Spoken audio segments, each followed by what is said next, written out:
जी के गाँव हौवे सहनी जी के गाँव हौवे सहनी जी के गाँव हौवे सहनी जी के गाँव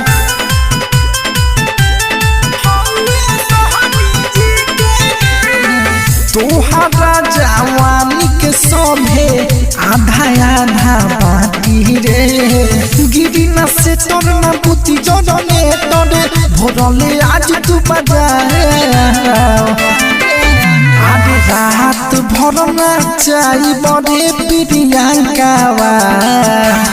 हौवे सहनी जी के गाँव हौवे सहनी जी के गाँव हौवे निषाद जी के गाँव हौवे सहनी जी के गाँव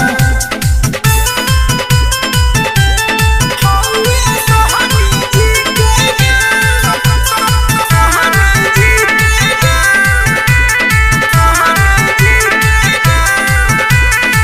दूसरा गाँव जैसन हमर गाँव नहीं भोंकेला लेके घुस जाई राउटी में तो बरतियो नहीं रुकेला और से पके सुन लागी हम बाबू कोने दबा आज रात भरना चाही हमर पलिया हौवे सहनी जी के गाँव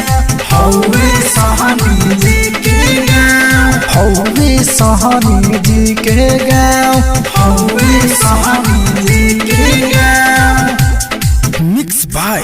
Aryan digital recording studio Raxaul.